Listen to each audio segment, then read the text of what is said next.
Hey loves, I am waiting on a few more people to join in, but in the meanwhile, I'm wrapping up this particular template. This is in Photoshop, and I will be converting it to Affinity Photo, but I'm actually trying to wrap this up now, so I'm getting ready to change my colors and whatnot. So I'm going to do this until we had a few people that wanted to see Affinity tonight, so I'm going to give them an opportunity to log in, catch up to the video. Then that way, if we have any questions, they'll know what's going on. Matter of fact. All right, Gracie, your first live. Welcome. I'm going to go grab me some water because I tend to start choking and coughing on y'all as soon as I start making these videos. So I will be right back in a jiffy.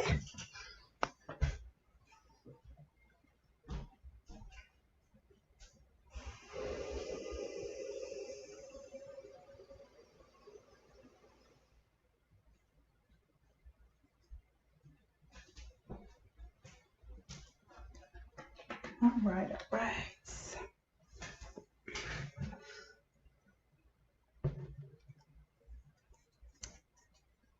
What's up, Tracy?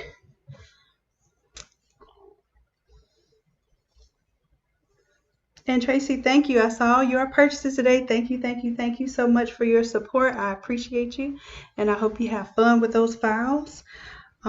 There should be videos on almost all, I think all of the files that are uploaded on the website. There's some sort of corresponding video to go with them. So if there isn't, let me know and I will make a video so that y'all know how to follow through with those templates because I want you to use them. All right, so I'm wrapping up this design here. This is a watercolor template I'm working on. And then I'll do I'm doing a tutorial on how you can take your 13 by 19 designs and turn them into all over designs. So this will be one of the base to one of those. So all I'm doing at this point, I have my text, have my photos in place. I'm going to go ahead, group these as my foreground photos.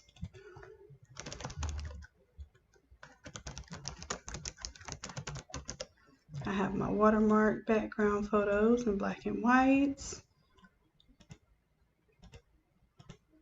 And then I have this little flare here. I don't know if I'm going to use it.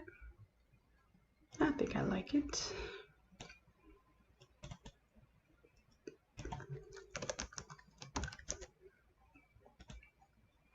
And there's something else. Let me put that in front of everything except for the text. Oh yeah, I have to change the colors, of course, of the watercolor background. So I'm trying to break things down. My files are usually super complicated. So what I started doing when I turn them into templates, I try to make them things that you all can clearly understand. So I have a color 1, color 2, and color 3. So all you have to do is check and see what your color 1 is. That's your mid-tone color, whatever it's going to be. In this case, it's probably going to be a version of purple. So I'm going to double click on the FX, change my color overlay. Now this is Photoshop right now. And I'm going to choose a medium purple. Don't want it too light, but this is watercolor, so you will have some variations. You'll have some darker colors, and you'll have some lighter. So let's say I'm choosing that as my color 1. So what I'll do is I'll copy that color 1, and everywhere I see that same color 1, I'm going to paste. Color 1, color 1, I've already changed that. And is that all my color 1? All right, so color 2 is a neutral color. And in this case, it's a gray. I think my color 1, I want to be lighter. I don't know, we'll see in a little bit once I'm done looking at all the color overlapping.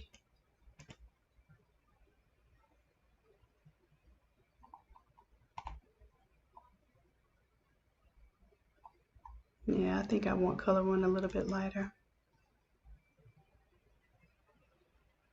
Color overlay.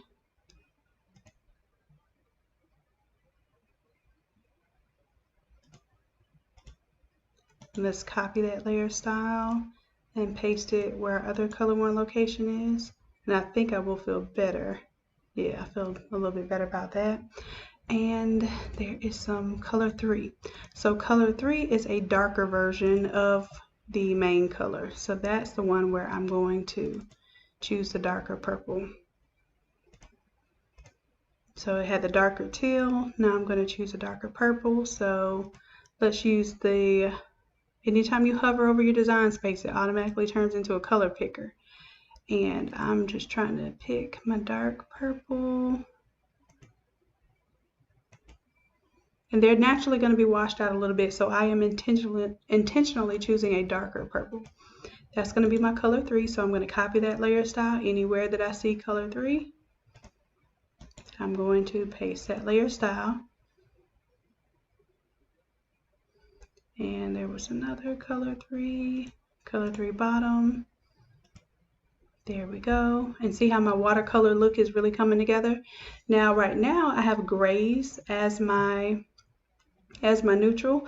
I could literally keep the grays because I do have some gray tones here that I'm working with the watercolor images.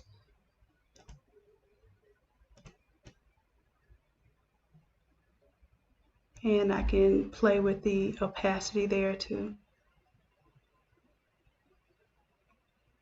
I want it to look watermarked, so I am taking down the opacity, but it also looks really dark. So what I'm going to do is do an adjustment layer. Let's do levels, and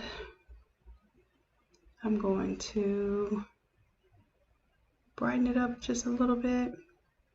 And this will be dependent on the photos. If the photos that you use are really dark or really light, you will have the opportunity to manipulate these levels and get the look that you want. And these particular photos, one of them was already black and white. The other one had a lot of shadow in it, so that's why I chose to use them as the black and white layers. And I don't want it too washed out. I'm thinking that's good enough. And I can always turn it off and turn it back on to see what effect I had. And if I turn the black and white layer off, I could even make these still be color. Well, that one can't because it was never color to begin with, but you can make them color. So I have a black and white effect or layer adjustment on it right now, just so that it doesn't compete with the foreground images, but it still gives it some action and activity there. Now, one thing I can do, I can keep my gray tones here, and then maybe I want to do the gradient fill. And I can go from this orange, their color looks like it's a Vegas gold to purple. And maybe I incorporate that in somehow. It's not quite doing what I want it to do, but I'm going to turn that off. And I'm going to do my color, I think it's color 2. Color 2 is it? Yes, color 2 is the gray right now. So this is the one that I'm going to change to the Vegas color. And I'm going to give it a little more.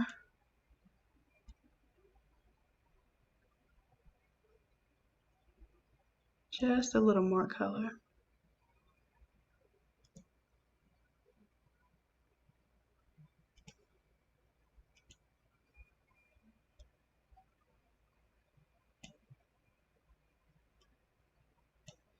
All right, let's say okay to that, and then we'll copy our layer style for the color 2. And everywhere we see color 2, I can even hold down Control and select everywhere where I see the color 2. That way I make sure I'm doing all the color 2s at once. Right click, paste layer style, and that gives me my gold.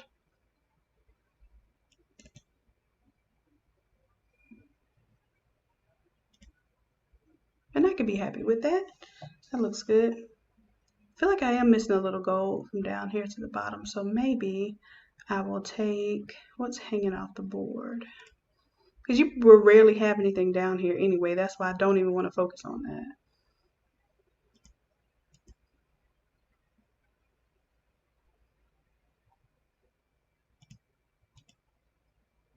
Color 2.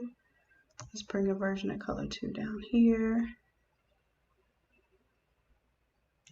And I'm going to drag it underneath everything because I don't want it to muddy up my purple. There we go. And we'll call this color 2 bottom. Okay, so I'm happy with this composition, and I can always turn off the effects if I want to see the original colors, which were the teal colorway. But I'm loving this. This is a new one for me. So this will be our next one. I'll do a 10-minute tease tutorial on it. But I'm just going to save that for now. See if we have a few more folks on right now. If y'all are ready to head over to Affinty. Yay! Leisha, what's up, girl? Tracy, definitely, yes, message me, let me know. There was someone who did like the whole 65. I think it was one person so far. And definitely let me know if any of those files aren't matching up, because this is my opportunity to go ahead and get it straight. Then that way we're smooth sailing from here. So far by comment, who has already purchased Affinty or tonight, or who's on live tonight, who's already purchased Affinty or thinking about purchasing Affinty and wants to see some work done in that program?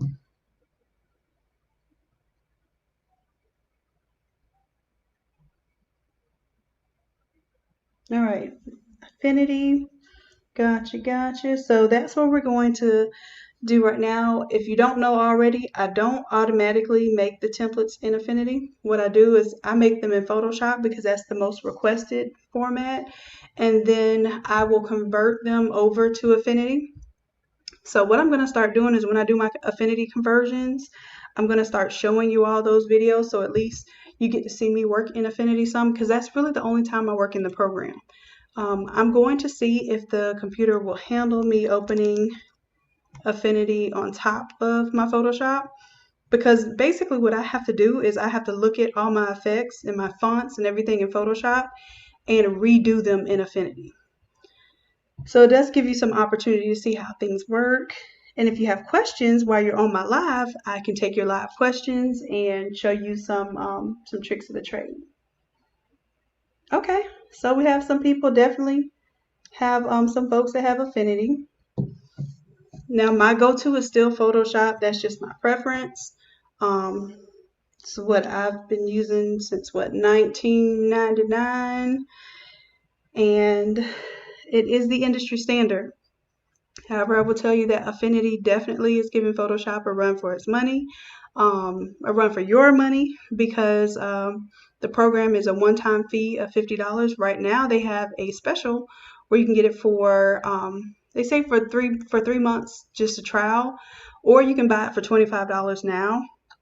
Chances are, if you buy it for $25 now, you probably will get the best deal, because if you wait until after the 90 days, it may or may not be $25 anymore. It might be $50. So if you know you're going to purchase it, purchase it now for $25. I actually purchased a second license, because you have to have one license, I think, per computer. I need to check on that, but I have it on my new laptop now, and that's why I'm able to do these today. So the first thing that I'm going to do is I'm going to open one of my Photoshop files in Affinty. And yes, you can do that. So immediately, if you purchase an Affinty file on the website, it does have a $5 surcharge on it, and that's because typically I have to make it an Affinty file. Now this particular one I'm making into an Affinty file now. Let me go ahead and just open, file open, and we'll go to in loving memory, and this one is going to be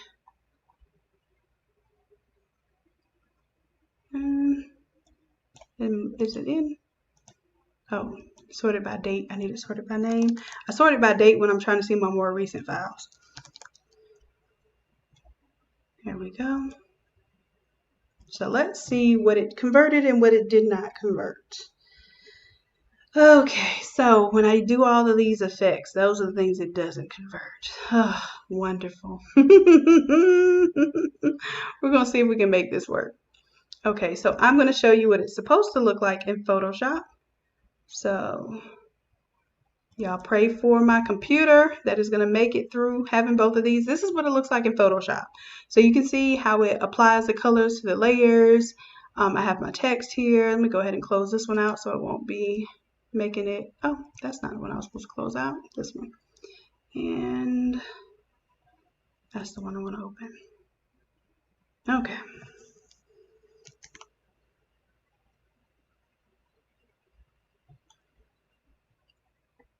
So this is the beautiful stepdaughter of, is it Veronica? Let me know if I'm saying the wrong name. But she's one of the members in the NA Creatives group, and she so graciously allowed us to use this photo. So we are converting this over to Affinity for her for being a good sport and uploading photos. However, in the future, what I'm going to do is if it's an Affinity upload, I am going to have to charge like $5 or something because I initially have to develop it in Photoshop and then bring it over to Affinity. So I'm realizing Affinity is making the extra work for me. So I'm going to need y'all to, help me out a little bit. So let's see what is different. Obviously, the flowers, the colors that are over the flowers are not applying appropriately. So let's see if we can fix that. Let's go to our effects and let's see right now it's color overlay and it's on normal. Let me see what my color overlay is for Photoshop. So I have color 1, 2, and 3, and just again, like I was doing in the previous template, I'm trying to break it down to where usually it's no more than like 4 overall colors that you have to change, maybe a neutral color.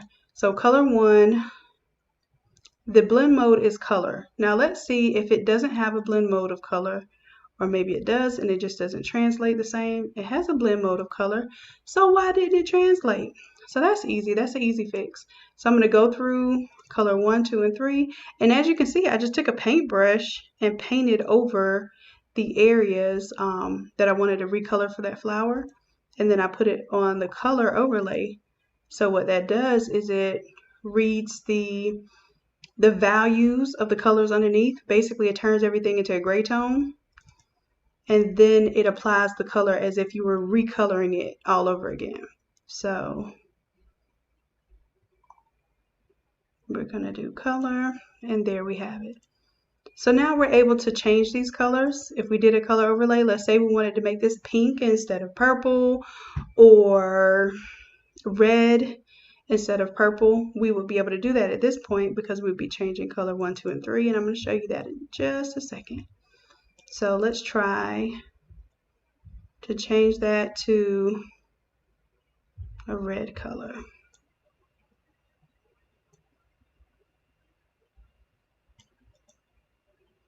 And of course, this color is not as deep because that was more of a pastel.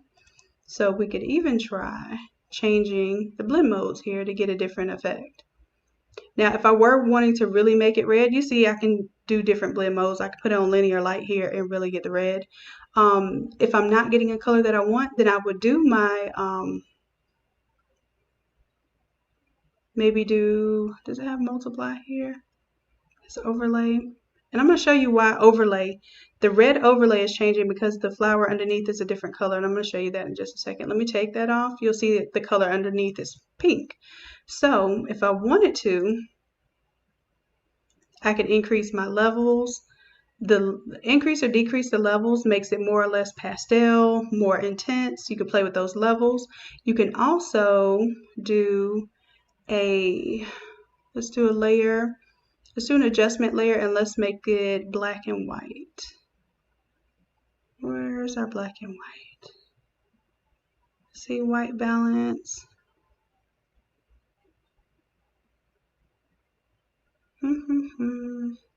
Black and white, there it is. Okay, now I want that black and white just to clip to the flowers. So what I'm going to do is bring it below the name of that group and then indent it over to the right, and that clips it to just that layer.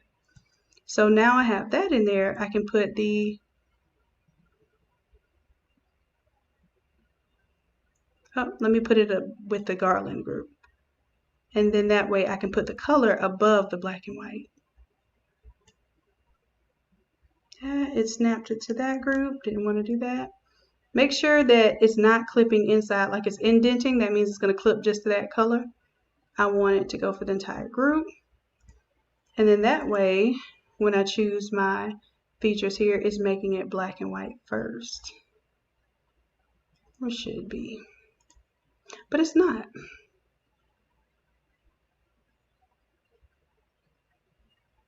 So I would have to make a group of all my colors. And then black and white.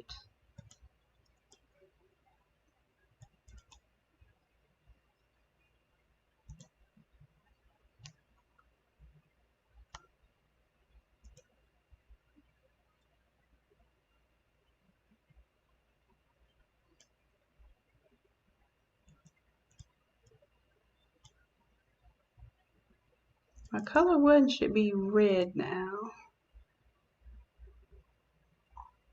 If I go to color, yeah, it should be red. So it's playing with something underneath there. Yeah, it's red. I don't know. I guess the different modes are going to do something different in this program. So color burn, linear burn. Linear burn is still doing what I needed to do. And now finally the color, because see, before the color didn't even update to what I changed it to. So I'll bring it back down to here. Bring that black and white back down. Below here. No, not inside of that layer. Okay, there we go. And then my color here. Dang, I can't remember what color. I think I had it as a pastel, kind of pastel purple. So now in Photoshop, y'all know that I'd use my color picker anytime that I'm hovering over when I'm in the in my color swatch mode. But for this one, you have to click and drag the mouse.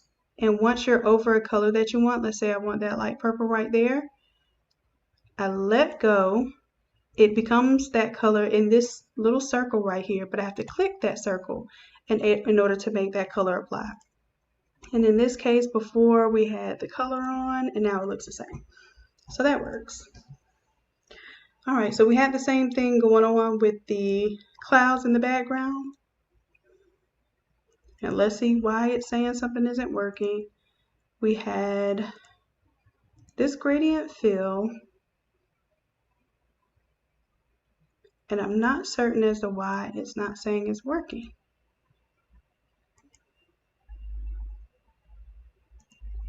So right now it's saying it's 100% opacity and has the layer mask and it's on color. So it really should literally be coloring the whole thing purple, just like it is in Photoshop. So let's see if we can't figure out why it is doing what it's doing right now. The mask is on.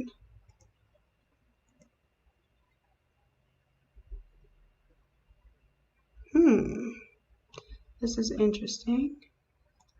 Let me drag this into the group. It looks like it's a part of the group already. But maybe my gradient fill is in the wrong area. Hold on, it's freezing up on me a second. Let me let it think.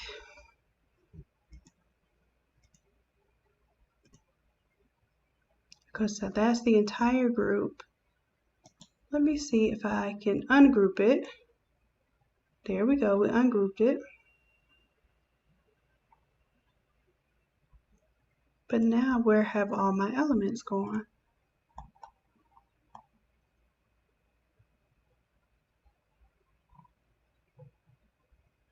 So it just lost my gradients. And I'm thinking it really doesn't like the way I did my gradients.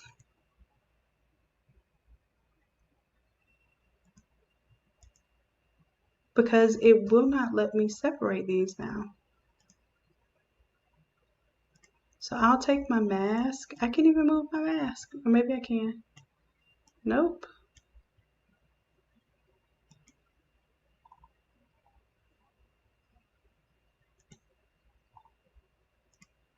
Yeah, something is going on there. Let me go ahead and do a file, save as, and make sure I save this as Affinity. Caps Affinity.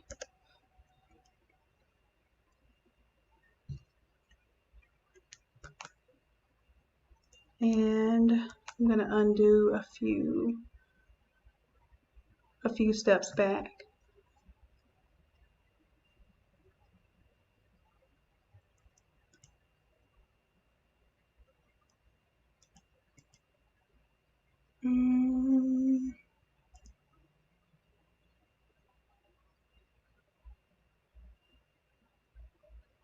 Live filters.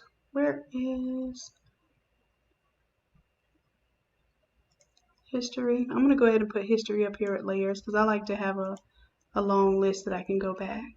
Okay, so I just went back just a step so I can see what's going on here. I want my mask, but I'm just not understanding why it won't separate these.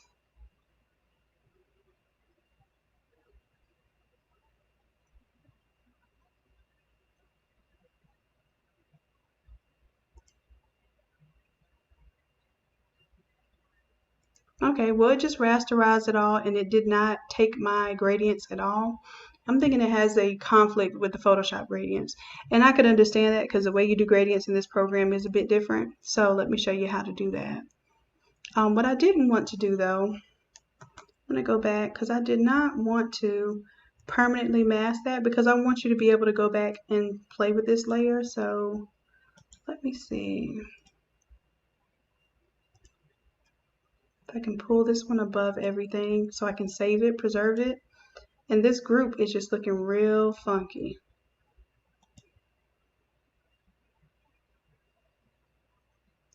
I am not sure why, but what I'll do is I'll go ahead and merge.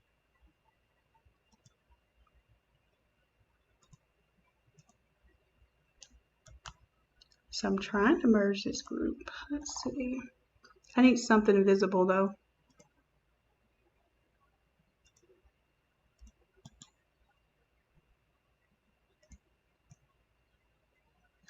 I'm really upset that I just can't take my mask. It will not allow me to just move the mask. Let's see if I can ungroup at this stage since I have my, yeah, now it just went completely away. I don't know, guys. Like I told y'all, I have to do all kind of extra work when it comes to trying to convert this over to Affinity. And let me go back in my history. I'm trying to save my little layer, but shoot, I guess this gives me an opportunity to show y'all how to do a layer. So a layer mask anyway. So we created this layer mask and it's nothing more than basically us eating away at the edge and then taking the cloud brush and bringing it back. I think I may have done that live on the video where we did these 3 remembrance designs. So go back and watch that video if you want to see how I created that mask. But I was trying to save myself some work, but shoot, we're here to learn Affinity, so let's do it from scratch.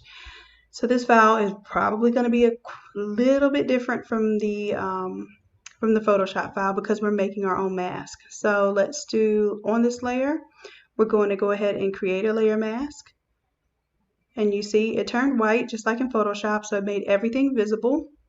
I am going to get my paintbrush and make sure that I have a soft brush selected here. I did go ahead and import my my brushes into this program. All I had to do was, there's a video, a quick tips video on brushes. So watch that video, you'll see how to install your brushes. And I did a demonstration of how to install them in Affinity. Right now I'm just making my brush a little bit bigger. It's probably a little too big. You can always type in a number up there too. And what I'm doing is I am fading away at the edges. This is not completely clean yet. This is just me getting a generic fade off the edge. And you can see I'm painting with black. The way you can tell, if I go to my colors here, you see that I have black in the foreground. Normally in Photoshop, you'll see that little swatch down there. But you can go to color and you can see that your foreground is color. If I want to change the foreground to the white, I can flip it and reverse it. All right, so I'm still on black because I want to make sure all these edges are cleaned up real nice. If I am unsure, then usually I have a layer down at the bottom that I do a really funky color, normally something like magenta, neon green, something to that effect that has nothing to do with my design. Oh, I need to bring it to the forefront, and I have to make it visible. There we go. That way I can tell if I'm getting too close to my edge, or you know how good and clean it's looking. So I'm going to go back to my paintbrush, make sure that I'm on the layer mask and not on the actual layer. So I am confirming here that I'm on the mask, and now I'm going to make this brush just a little bit smaller so I can really make sure that I'm cleaning these edges. And I'm just going down, zipping. And the reason why I'm not using the gradient tool here is because sometimes it makes it look a little too square, or it takes away, it eats away too much when I use the gradient tool. So I like to kind of build on this. So now we have a very soft glowing edge. You could go with that, or we can basically make our cloud one. And this is where using the brushes comes in. So I have my brush selected here, my tool selected, and let me go to, instead of the basic brushes, we're going to go to the Innate Lab brushes, and I'm going to find me probably one of my paint splash brushes. No, I think, did we do paint splash? I think we did. We might have. Just to eat away at it a little bit. And then I'm going to bring that size down just a little. And you see I'm just stamping those edges. And because I have black selected, of course, black is going to conceal and the white reveals. Right now, I'm just taking away. I know I can bring more back, so I'm not getting too anxious about what I'm eating away right now. And as you can see, I'm just eating away my background group, so that my text and my photo can kind of pop out from the background a little bit. All right, so I have that basic part done, and then I'll grab me a cloud brush. Let me go down. These are all the brushes that are coming with the brush pack. So there's a cloud brush there. I want a full cloud. There we go. Now for the cloud brush, when I make clouds, I use the positive part of the brush. So I don't want to eat away. Let me show you for eat away as a cloud.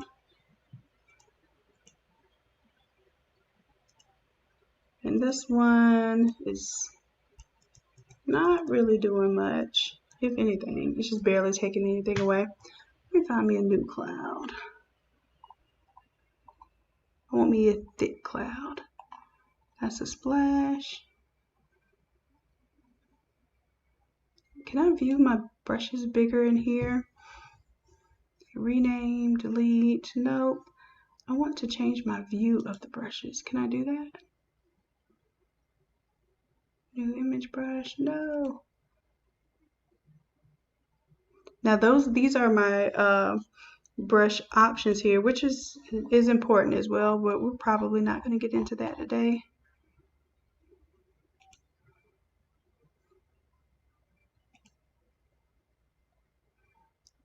I think that's a good one, but let me see if I need to change the size of it to see what's going on. And let's see what color I'm on right now. Color is on black. I'm going to set it to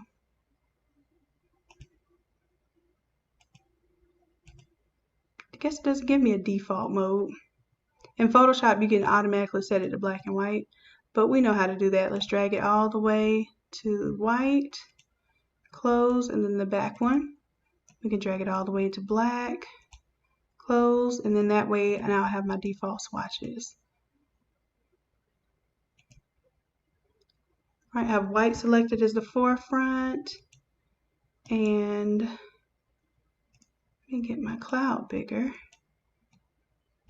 I was gonna say I don't see my cloud. I guess it had a delay. My bad. Let me go back. Yeah, you see the cloud there? Yeah, this Affinity is showing out right now. So it's not previewing the brush for me, and then it has this delay. So I'm trying to let it think and possibly bring it back.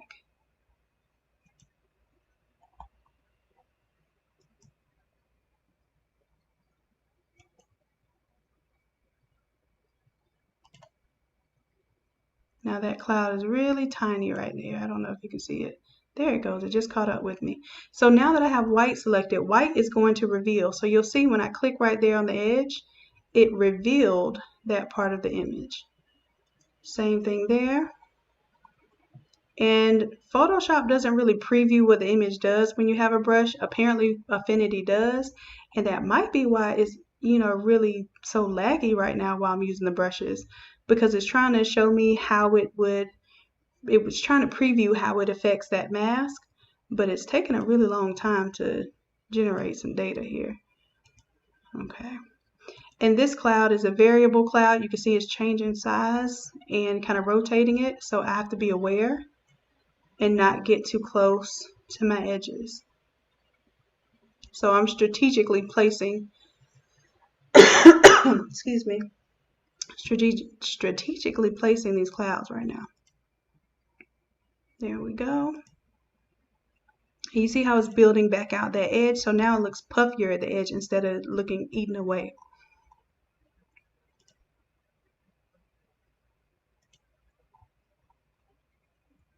And this is a really popular process,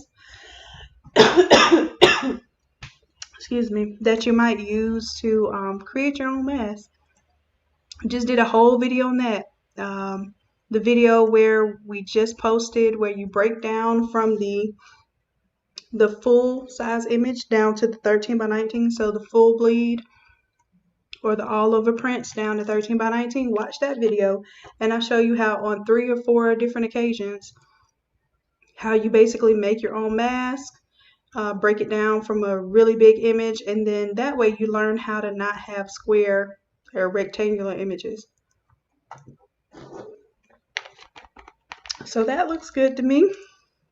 You can play with it a little more now that you know how to play with it. Our mask is good. I'm going to go ahead and close that up.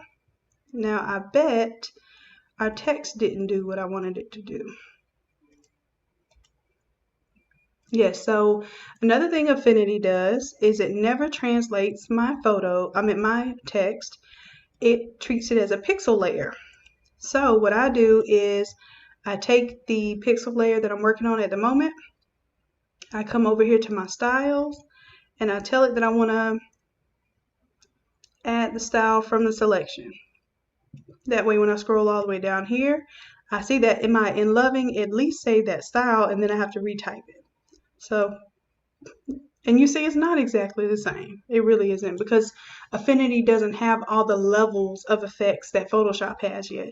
So in Photoshop, I have 2 or 3 strokes and shadows and some different things going on. In Affinity, you can't really do it that way. You have to group it and apply the different effects to the group, and then keep grouping it, keep adding effects if you want to have those multiple outlines and effects like this is. So let's do in loving. That font is called Victoria. So I'm going to grab my text tool and type in Victoria. There we go. And if I use, there's 2 different ones. If I use the artistic text tool, once I start dragging the letter, it kind of gives me the size that I'm going to be working in. And then I have to retype in, caps lock is on, in living, and you can see I almost have the exact size. But now you get to see the fun stuff I get to deal with in making these templates. And then I probably have something on it making it thicker or bolder. I'm sure of that just by the way it looks. So first of all, let's go ahead and paste this layer style, see if it looks anything like the original. Now that looks good there. And now this is editable. This in living is now editable. It doesn't quite look like my Photoshop version because my Photoshop version has a little bit deeper shadow. I think we can change that. Let's go to outer shadow. I'm going to increase that opacity. Increase that intensity a little bit. There we go. It's starting to come out a little. It is not going to be exactly the same, but it will be darn close. So now I can take this and save the style from that selection, and you should see now this one should have a little bit more of a darker shadow around it. So for memory, we're going to see what that font was. That font is Onyx. Onyx, let's retype. Grab our text tool, and before I even start putting my text tool down, I'm going to change my font. Onyx, that way. And I'll probably stretch this one out a little bit, we'll see. So let's type in memory, and yes, I definitely stretched that one out. That looks about right. And let's go ahead and we'll apply the layer style that we just created. Oh, I forgot. It's also going to save the font as part of the layer style. So what we'll do, we'll just choose Onyx again. A workaround that, if you don't want it changing your font every time, what I would do is create a shape. So I'm going to show you that. So if I create a shape and I apply that layer style to the shape, right? It doesn't have any font attached to that. So if I choose to add a style from this selection, it doesn't have a font attached to it. So now when I choose the memory, I can add this new layer style and it doesn't make a difference in which font I had chosen previously. So it doesn't change the font, it only changes the color, outline, and the style that I have selected. So that's your trick. If you're going to use the same type of style but you don't want it to change your font, go ahead and, well, we'll do this all over again. Matter of fact, let's go ahead and delete all of these. No, leave that as is. Let's see if I can delete these styles. And I'll show you what to do from the jump so you avoid that issue of it reclaiming the font there. Alright, so we have all that deleted. So I have in living selected now. It has a font attached to it. It is editable. So instead of straight up creating a swatch, a style swatch from there, what I'm going to do is create a shape.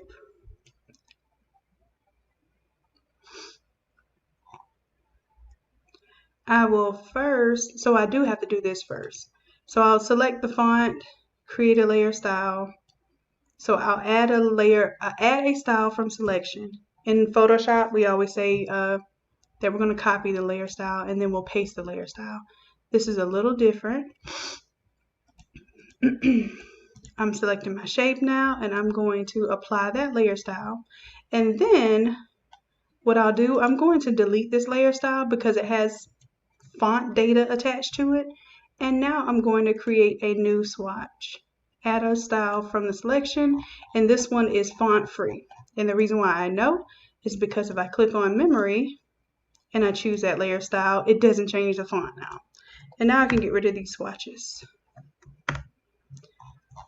All right, so I can choose right now to retype the name down here, or I can choose my, didn't mean to clip that.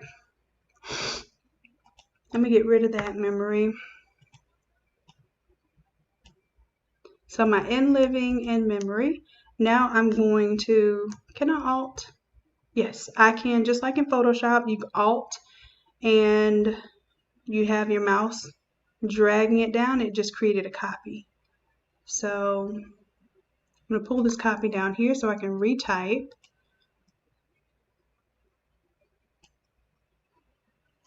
And I'm going to move these two below. And just retype CANAIDA.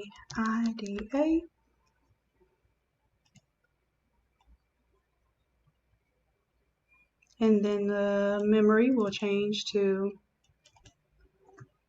Lopez, Lopez.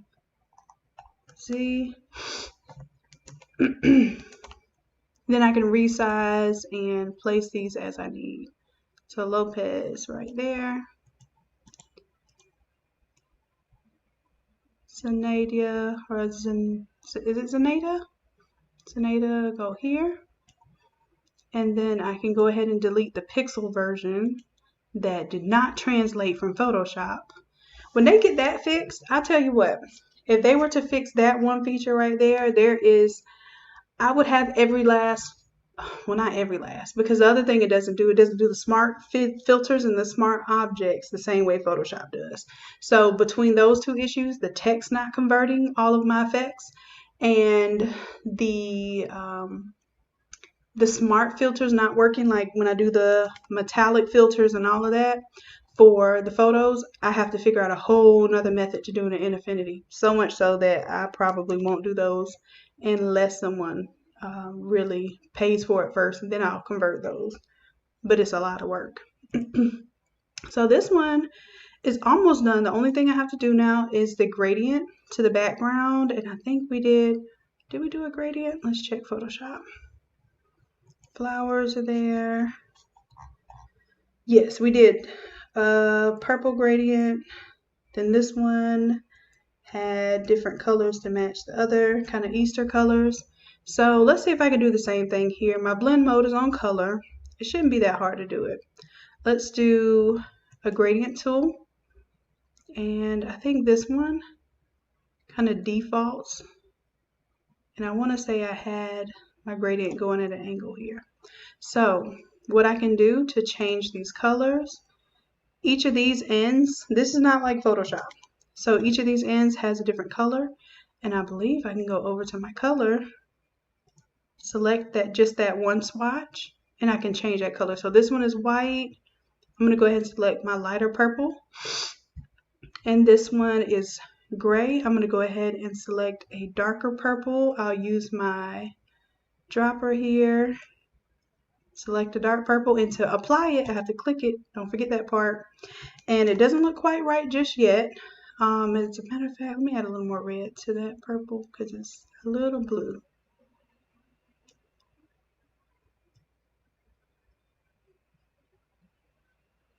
And then let's see, so this gradient, let's go to,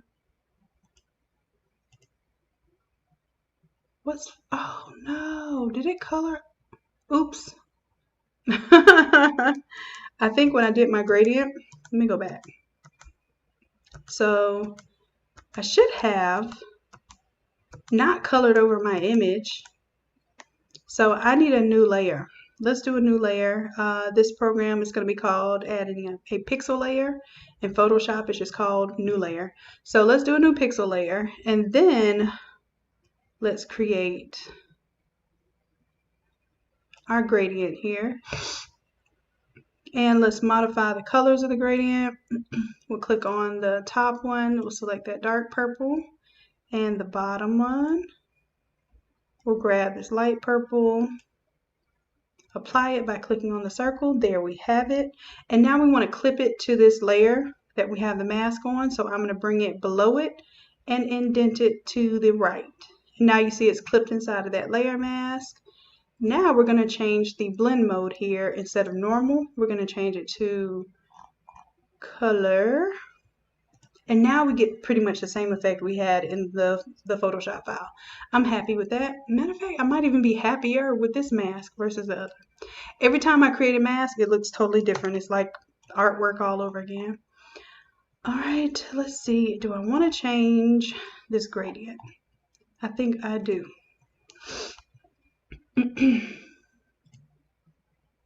Now, is it going to allow me to change the gradient? That's the thing.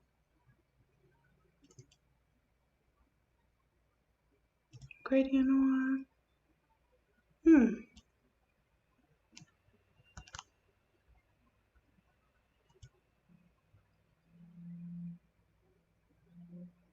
So I'm guessing once it's locked in, it's locked in. Don't know. Because I don't see any options to change my gradient once I'm in there. Fill.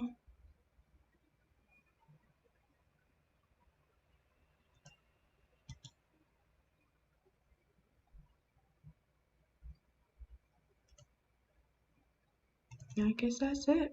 So if I want to change my gradient, is there a way to, yes, I should be able to add a style from selection. So I should have my gradient selected there.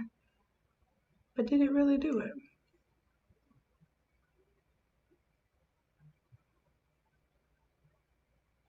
Let's try it on our background.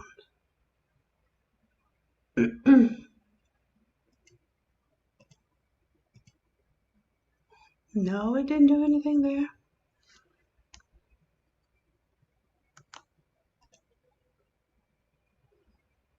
Okay, well, we have our gradient on there. I just wanted, and in my Photoshop program, I can change my gradient. Like once it's already set, I can go back and manipulate that gradient. Maybe I have to do a fill layer. Let's try that. That's a fill layer, but it's filling it with color. I can fill it with linear, usually means a gradient. Okay, okay. Let's see, what else? Okay, so I can change it here. Look at that. We'll change that to the purple. We'll change this one to the darker purple. So I'm guessing this is how we have to do it if we want a future editable gradient. Okay. But did it do it?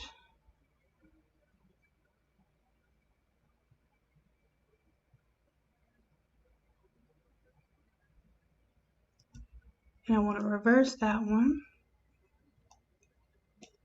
I just don't understand where it's starting the lighter color from, because now I'm seeing the darker color, but the lighter color is nowhere to be found. It's on 100% opacity.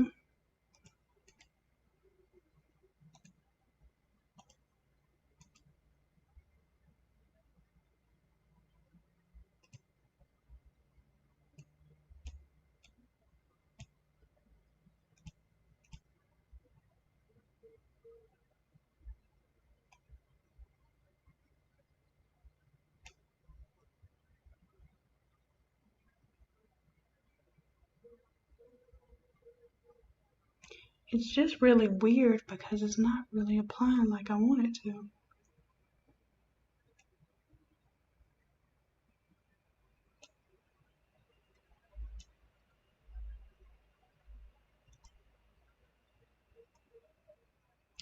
Oh, okay. So when I put it on radial, I have to choose. So in this program, this is kind of cool. You get to change the gradient physically, like on the spot. And I can hear it making a lot of noise on my computer. Don't know if you can hear it. But that's because it's trying to compute these changes pretty much in real time, which is cool. But like I said, it's very data intensive. But yeah, so maybe this one will do a radial instead of the linear. I sort of like that. Now still we need to put this fill layer on a blend mode of color. So let's come up here to our layers instead of normal. We'll scroll down. And you can play, like by all means, please play with these these blend modes. But I know we were dealing with color, so I'm gonna go back to color. And then I'm gonna see how that is affecting my image. And then I'll go ahead and turn off this layer. Matter of fact, I'll go ahead and delete it because now I see that when I create a fill layer, I can go back and edit it. So that's how you're gonna have to do it in Affinity. Create you a fill layer, and the way we did that was we went to layer, new adjustment layer, I lied, new fill layer. And the fill can either be a solid color or a gradient.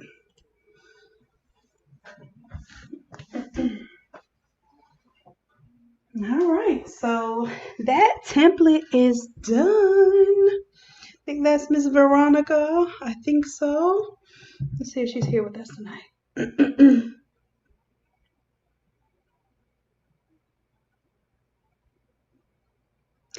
I don't use Affinity Design. That one is more of a vector-based program, and I do a lot of photos. So I try not to use vector-based programs to work with bitmap images.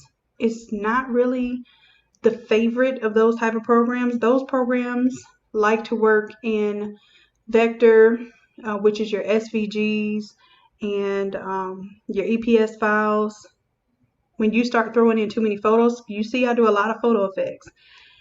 It doesn't really necessarily pan well for the type of effects that I use. But it is great for creating vector images. Now, not to say vector images can't have shadows and gradients and all of those things. It just does not like the bitmap images.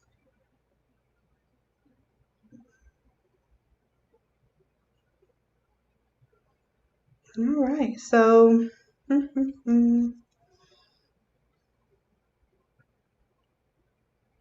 oh, Felicia, when you were saying check the top, were you telling me to to check the top when it came to the gradient?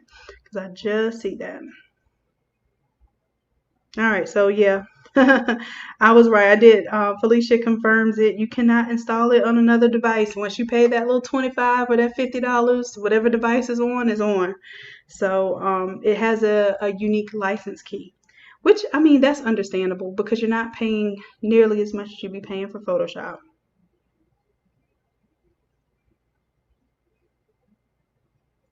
Yeah, some of my kids use Affinity Design, and they don't use photos either. They're using bitmaps, but I'm not.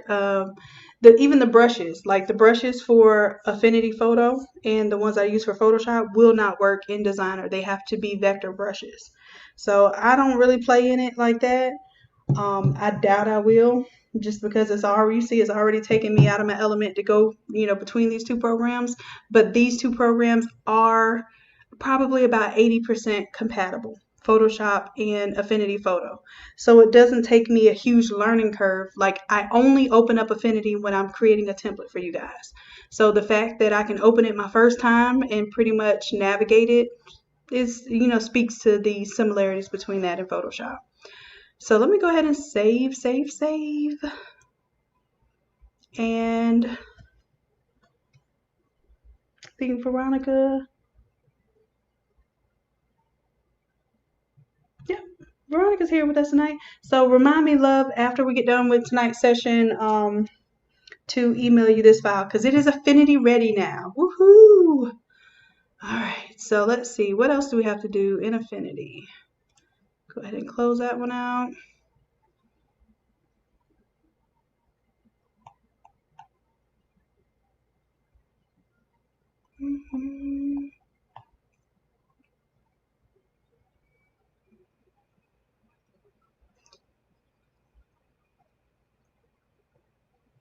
I can't remember. Somebody else had one more that needed to be converted, and it wasn't necessary right now, but it was definitely favorable for other people too. I just can't think of it right now. So I tell you what, I'll let you all decide. Is anybody here tonight? Like,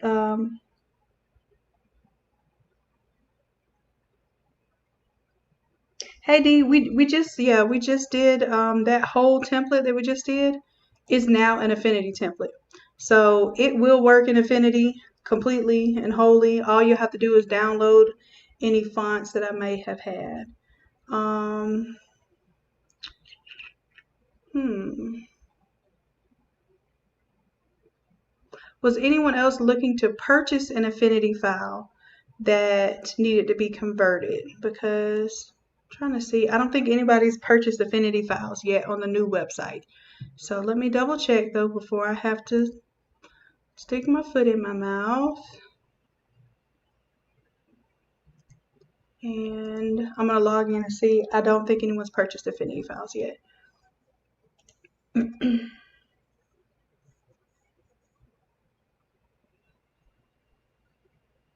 No, Felicia, I didn't know you installed the brushes in Design. I was told that they won't install in Design, so that's cool. That is cool. I might need to check Design out then.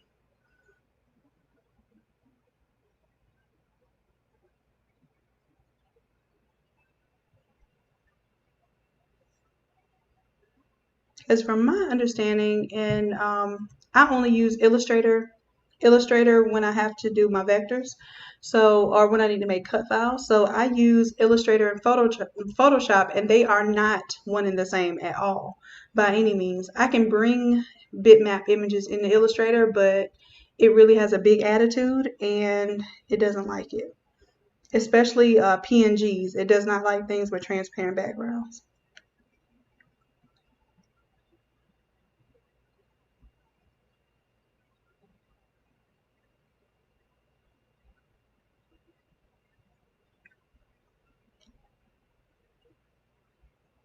Oh my gosh, Sylvia just did a version of the military one.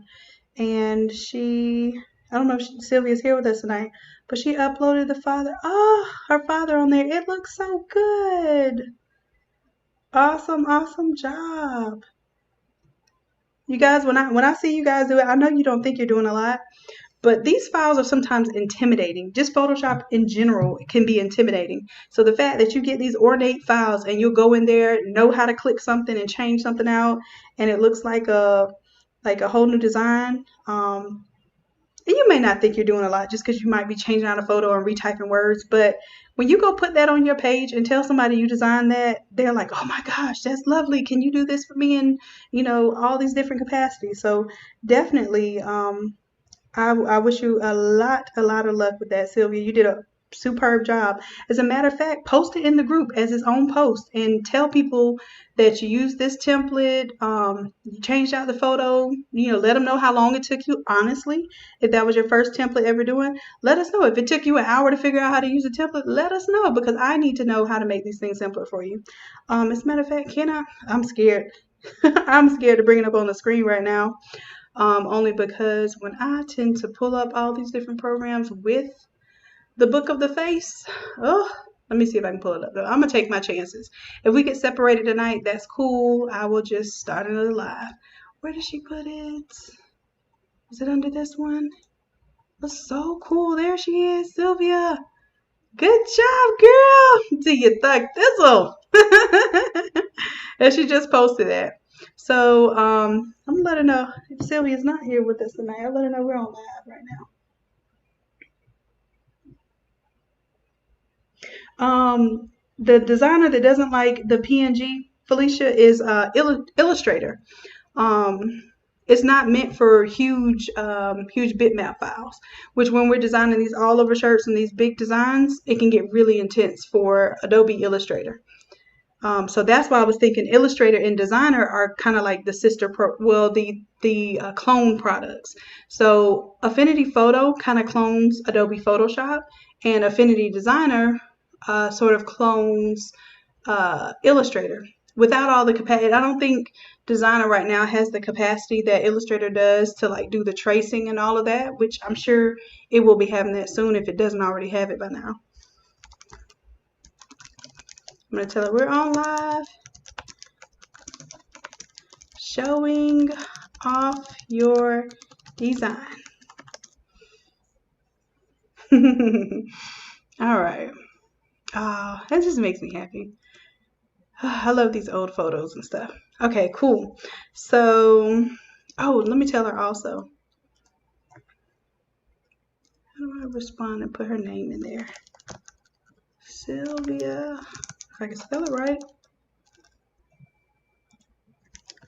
Post this image as a new post and let us know what you did and how easy or difficult it was. Okay, cool.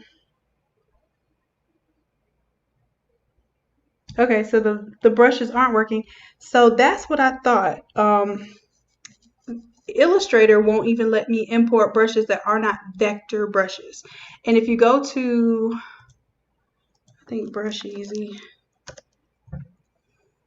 you can download vector brushes. And those vector brushes, let me see if I just put in vector. Yeah, so the vector brushes, some people play with them. I don't like them. I'm going to be honest with you. Like, if I had to use them, if I was doing a design in Illustrator or if I were using Designer and I had to use a vector brush, I would. But let me show you the difference between, I don't even have to download this brush in order to show you what it would look like.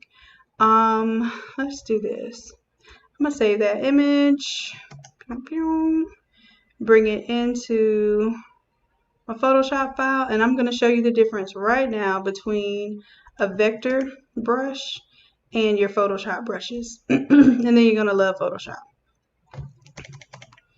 All right, so I'm just going to grab, let's say I'm grabbing this paint splatter. Now, of course, it's not high resolution image, so I'm doing this for demonstration only. Control C, Control V, lets me copy and paste. I'm going to grab all of the white and I'm going to take contiguous off so that it just gets all of my white. Oops, I was on the wrong layer. All of my white, no matter where the white is. And then I'm going to shift and select all of the outside meat. Then I'm going to select the inverse so I get my inside meat. And I'm just going to Control C to copy, Control V to paste. Now what I have copied and pasted should just be that inside there. Now, you know, usually with my brushes, I'm going to do a vector versus Photoshop brush. So let's go ahead and grab my brush tool here. I'm going to grab one of my splash paints. That's one of my watercolor paints there. And let's do new layer. And I'm just going to stamp. See how I have a difference in opacity there? That's my watercolor. Now if I do a color overlay, and let's say I want to choose that dark purple, I can copy this layer style and I'm going to paste this layer style on the other. Now you see the difference between that paint splash? It's all uniformly one color. It works if I had to make it work, but if I have a choice ever in life and I'm working with photos, I'm going to choose the Photoshop version because I have much more play, much more realism. It looks more natural to me. As far as layering goes, I can do a lot more with it versus that straight up. I mean, and if I wanted this darker, I would just duplicate that layer. Not delete. I don't know why they put duplicate and delete right next to one another in Photoshop. Like, that's one of my #1 complaints. I know it sounds small, but Yeah, I meant to duplicate just now and I literally just deleted it.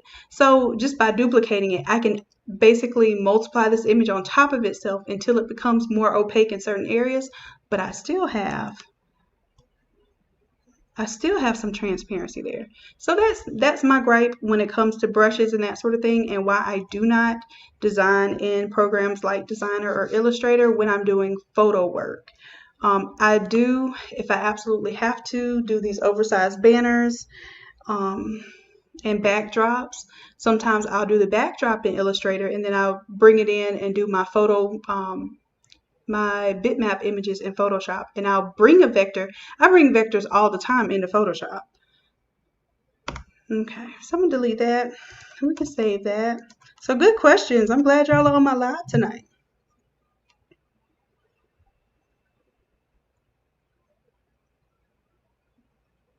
Yeah, they really should not have loaded. That's why I was surprised. I was like, oh, they loaded? Okay, so I'm glad, but this is a good discussion because people don't know the difference between the two programs. Some people don't know the difference, and it's not to rag on anyone. They don't know the difference between bitmap images and vector images. And we need to make that clear so that people know what programs they're working in for what purposes. If you're creating files for your cutter, you're definitely going to be in bitmap mode. Not to say that you can't design something in Photoshop, then vector it and then cut it in your cutting program. So you can do that as well. Cool, cool, cool. So D, did I answer your questions about how this will work in Affinity Photo? The specific template now is available for Affinity Photo. So I need to update that. All right, so anyone else particularly need any template that's on the website? Let me see if I can bring the website up right now and see if there was any particular template that they needed.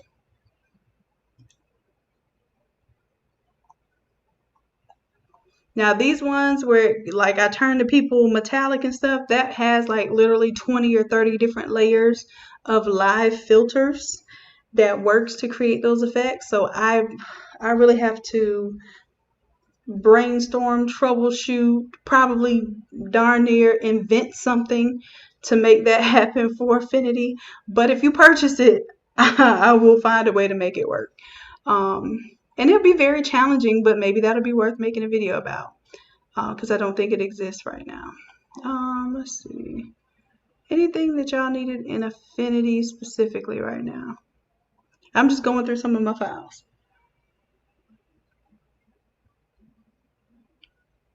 Okay, how do you turn off the shirt edge and bleed line on the shirt template before you print? So you're speaking of the all over. Let me go to my watercolor shirt. That's a good question. So if you were getting ready to print, I have two top layers that are locked right now. You would turn the top one on while you're designing so you make sure you don't bring anything out of this design space that might get cut off. And when you're printing, you want to keep this one on. And the reason why, you don't have to. But if you were to print all of this stuff on the edge, you can't really tell where your shirt is supposed to go. So you want to keep this so that you know where you're supposed to trim for your shirt. And then also you have, you're using up a lot less ink. So let's say you work on a tile and print this, you know that you can basically make your adjustments based on the layout here and not just feel like you have to take up extra pages where this white space is. So you definitely want to keep that on for printing and you want to turn this one off for printing. Does that make sense? And you should have those same layers. If you purchase it as an Affinity file, it'll have those same layers on there. Yep, Sylvia, I'm going to like the video too because I'll be forgetting. And thank you for reminding everyone. Please like the video. Um, this does help me in a very, very small capacity. We just reached 4,000 hours viewed, which means that's a lot, a lot of content. Um, but Right now, YouTube estimates, it hasn't actually paid me anything yet because we just hit that mark this month in March. So thank you guys. Congratulations to us because this is teamwork, making the dream work. And it pays me like around about $3 a day. So right now I'm up to, I think, $30 over the past month or so. I think it's been like maybe 10, 15 days. So yeah, basically it's giving me $3 a day. So for $3 a day, you can feed a starving artist with a PhD who designs t-shirts. It's all jokes, but it's real, y'all. The struggle is real. You know, we like to joke about pain. So the struggle is really real. Let's see. And I think there's even options. I don't know how this works. So y'all tell me. There's something called like a super chat and a super, I don't know what a super sticker is, but a super chat. And I think you have to pay for a super chat. But those are ways too. I'm going to start implementing. Like if you all want to see me do something on a live, you could do a super chat and like make a suggestion for what you want to see. And basically that helps me kind of cater to you as well. So when I start doing lives, I'm going to devote a certain amount of time. Like it might be the beginning or end of the live where I say, okay, now I'm taking, suggestions for what you all want to learn.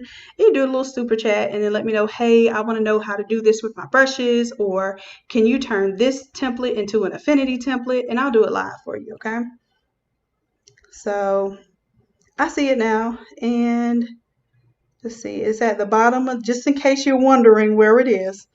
And when you go to send a message in the chat, there is a little squarish $sign to the right hand side, and you can click on it and do a super chat. Okay, and then I guess I will see it as a highlighted message. So I've never received a super chat before, but when I do, we'll start implementing that. Right now, I'm just taking suggestions as I go because you got to start somewhere. So do you guys have anything else that you want to see, especially the Affinity users or proposed users, since y'all are taking advantage of that sale?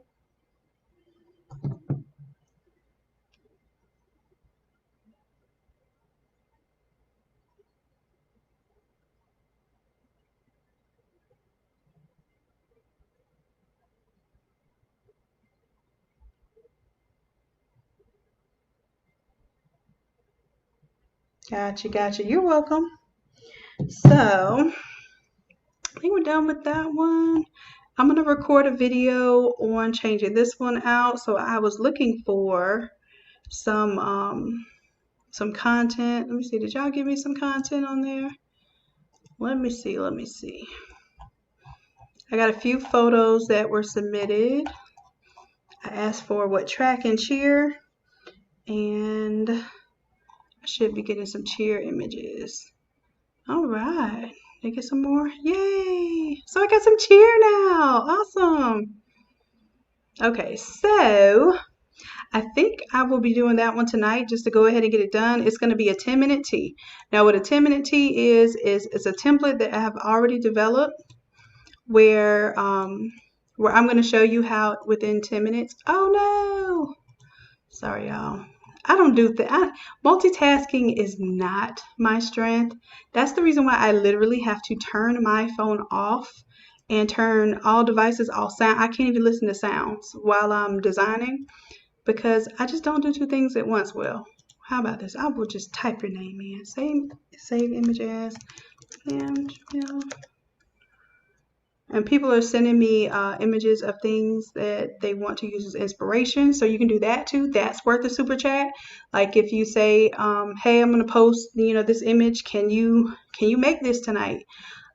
Typically, I will charge for custom designs $20 to $60 depending on how intricate the design is and how big the file is. So if I'm doing an all over custom design, like I've never made a template for it before, I might charge $60. If I'm doing a 13 by 19, I usually will charge $25 to $40. Mostly it'd be $40 if it involves more than one photo. Or if it is just like a, complicated design. I didn't get the name for this one. Oh, this is Erica's. We got to do Erica's. Change here. And I'm supposed to be working on one of these toilet paper designs and some other stuff, so I will get on that as well. That's also something that the super chat deals can kind of cover. When you see something, you're like, oh yeah, can you just, anytime you use the word just to a designer, it's never the word just. And I know you know because you have clients too. Although,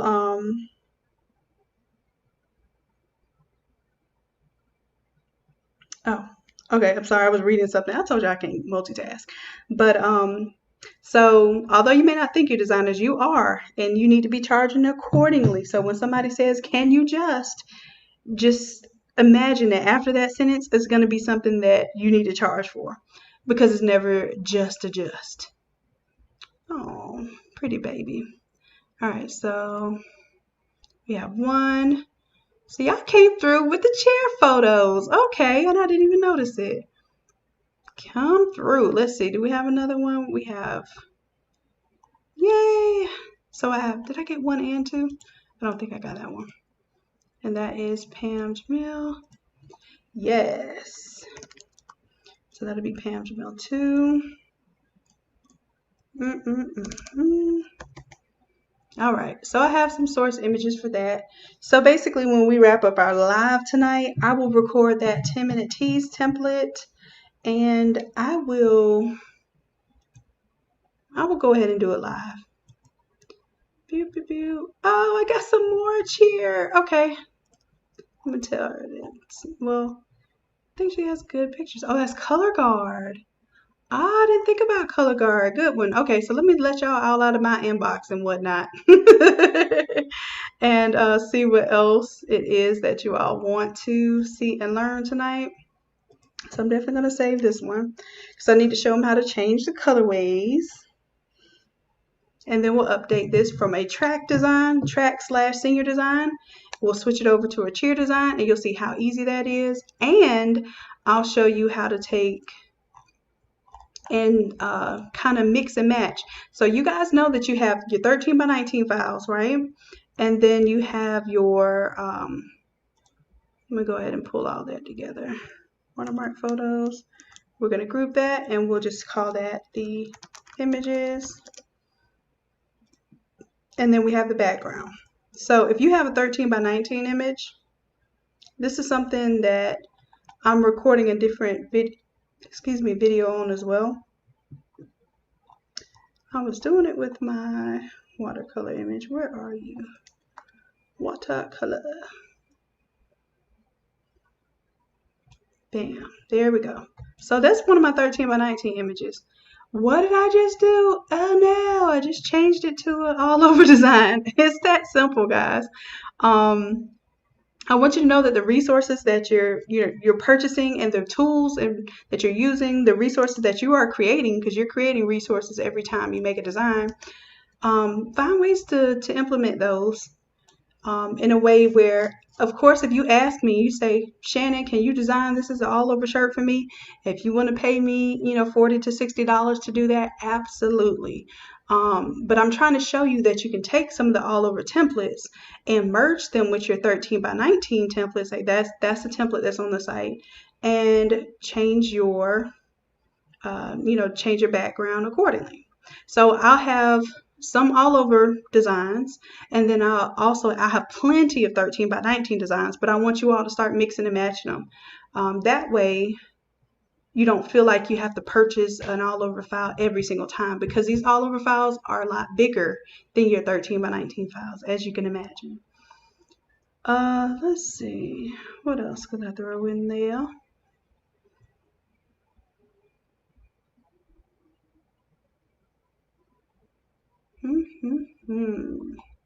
Trying to pick another 13 by 19 just to show you how that works. So let's say I wanted to do a football design. Pew! There we go. We'll reduce that size a little bit so that I don't lose any of it if I print it on anything smaller than, well, anything that's a small. So I could do a 13 by 19 design like this and change my color 1, 2, 3s. Same deal. So now it went from a graduation / track design to a football design. And let me see, another popular thing is what? Remembrance. Let me see if I have a PNG remembrance ready. I think I do. Yep, that's a PNG remembrance. Throw that one on there and I'll show you. My daddy said, I'll show you better than I can tell you, because I've been trying to tell you all to mix and match them, but I need to show you so that you are confident that you can mix and match these.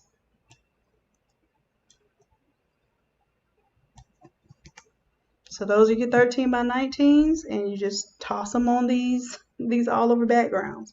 And I'm doing my best. Oh, look at y'all.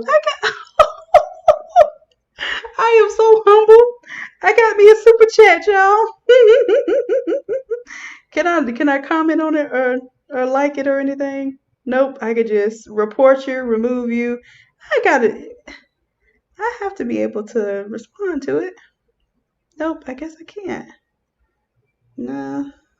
I thought maybe I could heart it or something. See, I don't even know what to do with a super chat. But yes. Thank you, thank you, thank you. That's my girl Tanya. She's one of my A1s. My day ones, my A1s. Let's see. Gracie says, do you know how to convert photos to cartoon? I'm working on a template for that. And the reason why I say working, because it is a little bit of it is a lot of bit of work. Depending on the resolution of the file that you're bringing in, the quality of the photo, the highlights and the lowlights, it doesn't work the same for all photos you bring in. Just like the when I did the metallic effect, it was a lot of work. It probably took me almost 3 days to really like get that file right and introduce it as a template. So it will probably be the same thing for the cartoon one. It's not just a quick kind of deal. So I suggest that there are apps out there that do that. As a matter of fact, it was one app I was really excited about, and I forgot it. Oh man, I need to figure out that app again. But you need to have higher resolution photos, because I'm finding out a lot of these apps, even some of the photos that you send me, I kind of have to, just work with. But you need higher quality photos, and those apps will cartoon for you, and then you can throw them into a template, like maybe the color splash template or this watercolor template. Let me show you the color splash one. That one turned out really cool. I don't know if y'all got a chance to see it. It was, boy, I have so many files. I don't even know what I'm naming these things. Let's see, and that's why I sorted by recent, because I know it was something I worked on recently. Sort by date modified.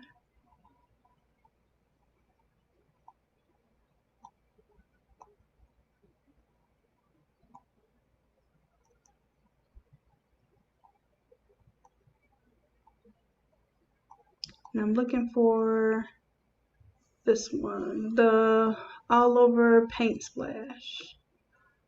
Where are you, all over paint splash?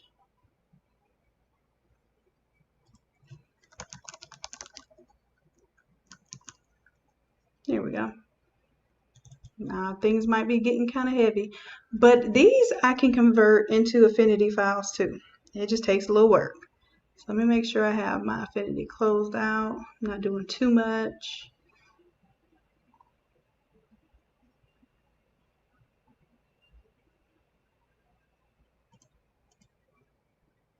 So let's say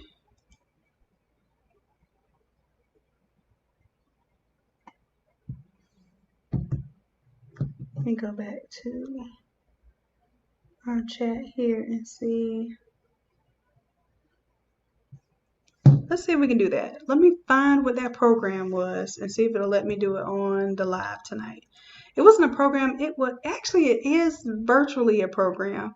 It's like a little mini version of Photoshop that's free online. I don't know how complicated it can get, because I did play with it for a little bit. I got really excited. I remember telling you guys about it. Let me see. It's on my notes somewhere. It was something, it wasn't about an owl.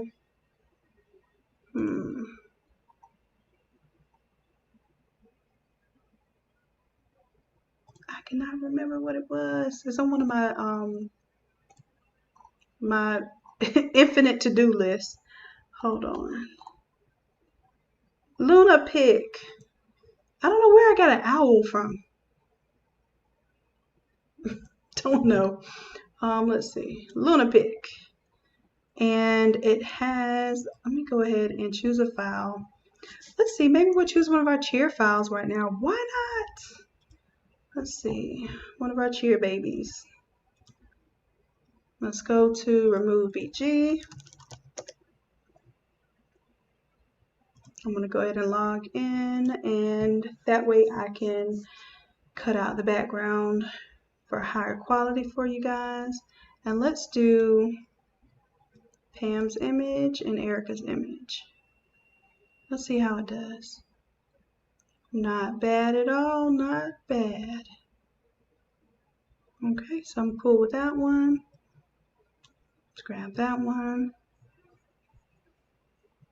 Of course you think the lion is in the foreground, but I'll just cut that off in Photoshop. Everything else looks good, looks good, looks good. It didn't take out my pom-poms or my basketball.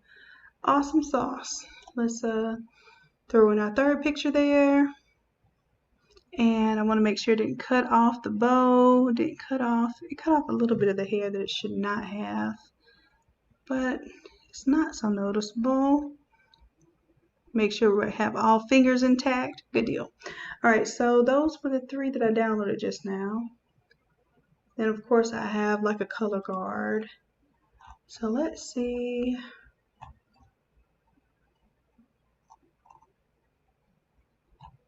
Are these the same little girls?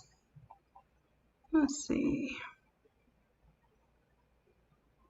Pam, are you on live tonight?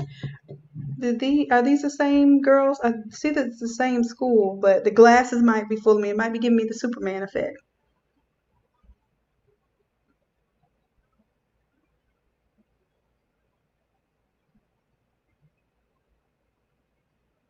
All right, so let's try it out.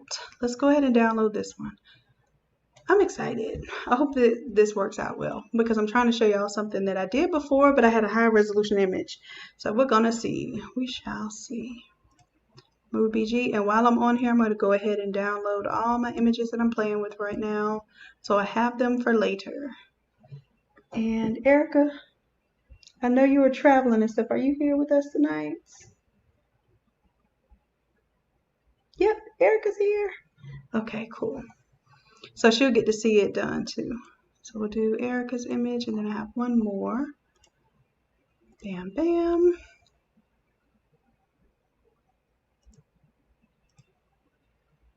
All right, so let's choose a file. Got y'all all in my tags folder. Let's see. Now where did I just put the files? Can I drag and drop? No. Oh. I think maybe. No. Oh, I dragged and dropped. I didn't know we could do that. So I just dragged and dropped right now.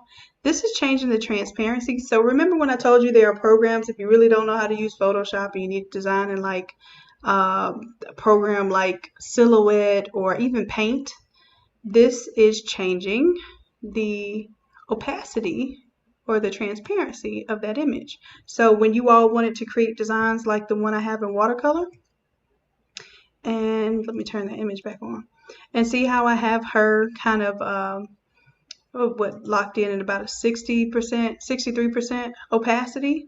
You could do that on this program, and then if you had to design a Silhouette or Paint, now you have a source to change your transparency. So that was with Adjust, and then it has Alpha Transparency. So what I was trying to show you all is that there are free tools. If you absolutely have to design with free tools, there are free tools out there that will do almost anything that you need to do Problem is, you're gonna have to do a lot of workarounds, a lot of merging different programs, like the silhouette. I don't know if it does transparency.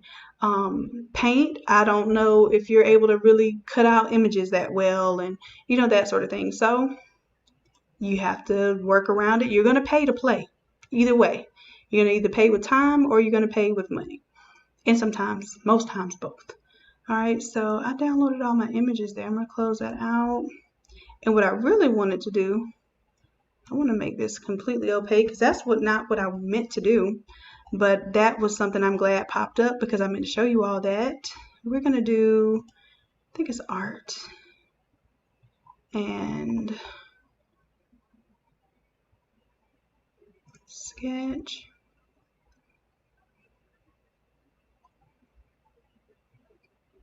So this thing here has some really cool artifacts. So although these are not cartoon effects per se, like, can you see how you can really utilize this? And you can do adjustments so that it's not so harsh of an effect to it. But come on, you don't have to do anything and it gives you these type of filters. I would, at the very minimum, play with this, get what image, image effect that I really want. And let's see what I really want. Some of these are really abstracting. So you may have to tone it down or choose another mode. And I've only played with this like one day, but I got really excited. Like, I almost cried when I found this because it was just so cool, especially to be free. So let's say I wanted to go with my color splash theme and I wanted to go with this cheer photo. And if I want a little bit of a color effect, you see how I can change how much it affects the original image. So I'm going to stick with it like this, and I'm going to show you what we can do with it. So I think I can download from here.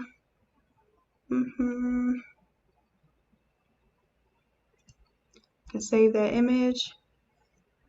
And I'm going to save it as, I can save it as a JPEG because it doesn't have a transparent background. And it saves it as some kind of image edit or whatever. That's cool. I just need to remember that this was Pam's image.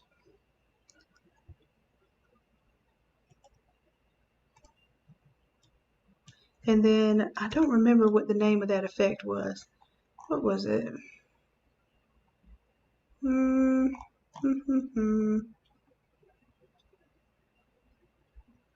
I can't remember.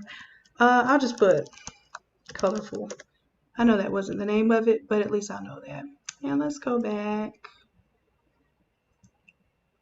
And let's choose an alter. Oh, it was called floating. That was the one that I used. Let's try fantasy.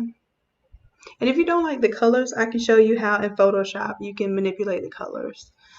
But Picasso, let's see how Picasso looks.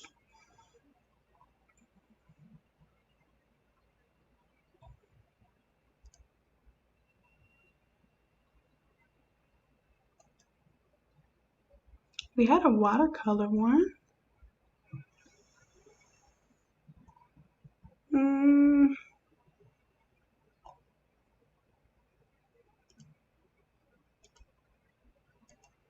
I'm trying to see if they have one that's more like a cartoon style. Maybe Candy.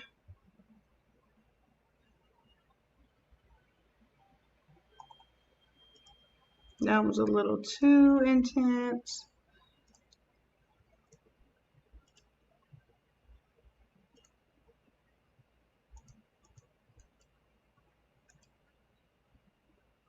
Oh, and some of you are looking for ways to kind of sketch it out. You have these different sketch modes to do the black and white sketches. This one didn't do such a great job on the face, but it did leave some sketch elements on the skin. And this is what I'm saying. You can do things like this, and then you can change how it applies on certain areas like the face. Because I would not leave all that sketch on her face, not how that looks. That one was pen. Let's see what scribble looks like. Yeah, that was a little more natural looking sketch lines. and I still might tone that down. So now we have like a sketched image. It's not cartoon, looks a little sketchy. Not sketchy as in something that may be questionable. It looks sketchy as in it looks like it could have actually been sketched. So let's download that one. That one's called Scribble.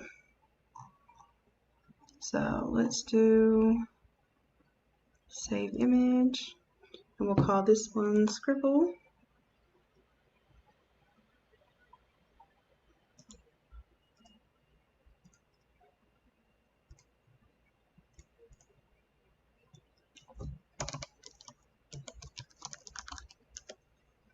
Okay, so that was two different effects. I want y'all to play with some of these effects too, but I'm going to get on to how you can use these now. So I'm going to close out of this, and hopefully you all got the name of that. It was Lunapic.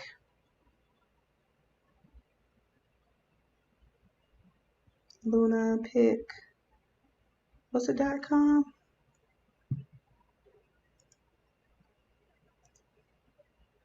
Yep, lunapic.com.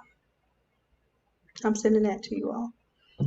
Happy birthdays. Merry Christmas.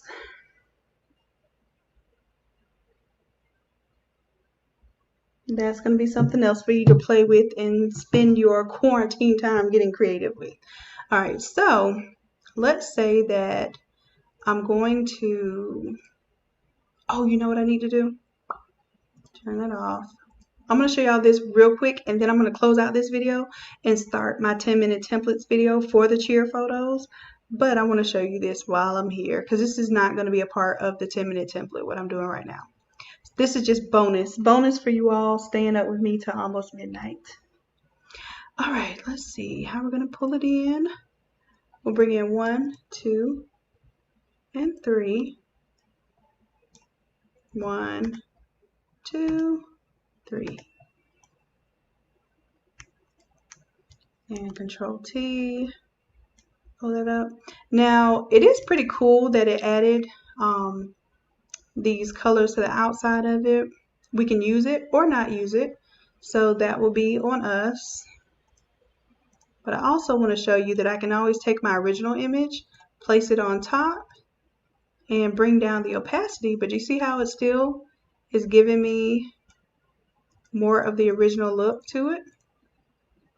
That's the beauty of Photoshop. Play with the way these layers combine, and you will be like amazed at how much you can produce and what level of design you can really achieve.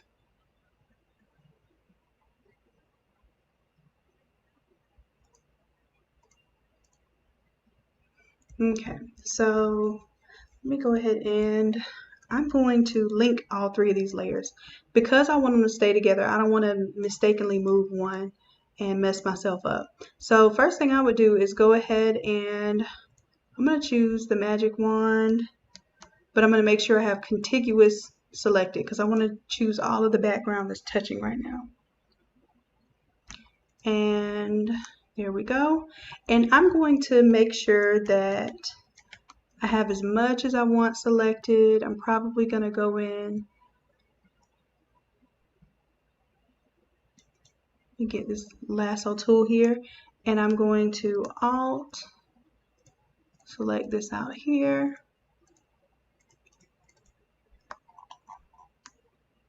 Because what I'm going to do is feather it all together. So I want to keep this kind of clean, glowing effect around here. So I'm holding down Alt to delete my selection. And actually this one, we'll leave it like that. Okay, so now I'm going to select and mask, and you'll see something magical happen. If you don't have a color selected here, oh, let me do this. Let me select the inverse here.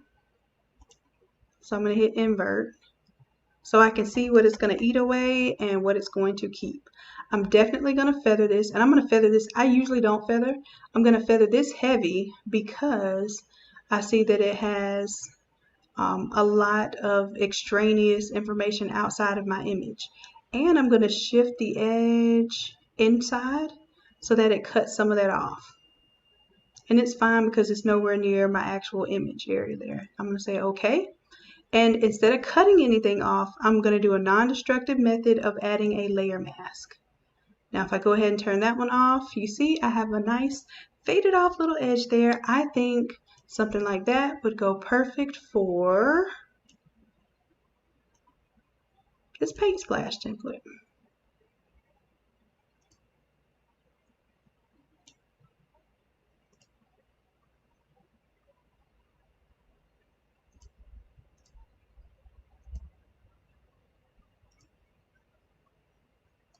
And there we have it. I can go ahead and turn off the photo layer here.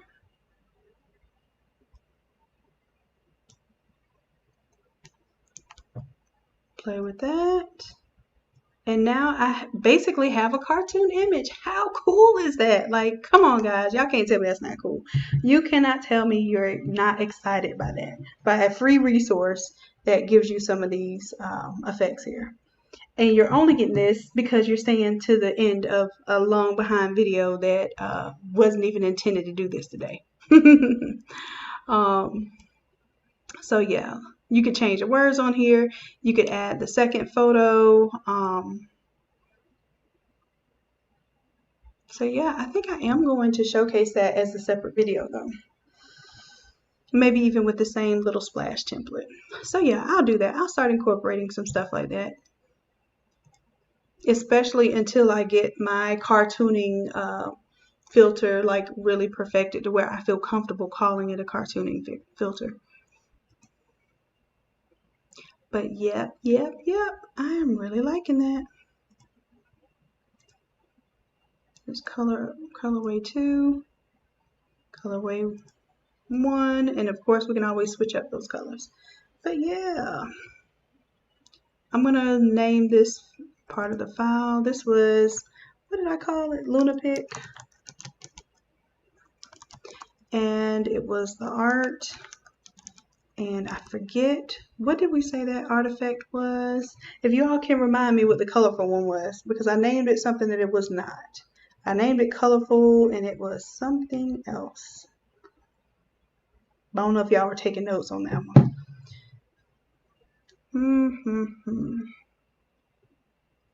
I just can't think of the name right now, but at least you know that was Lunapic there. That was not Shanon, that was Lunapic.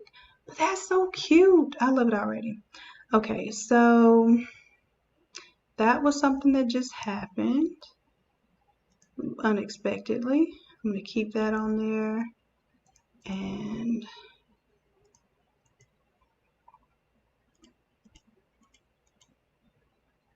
put our Billy back on.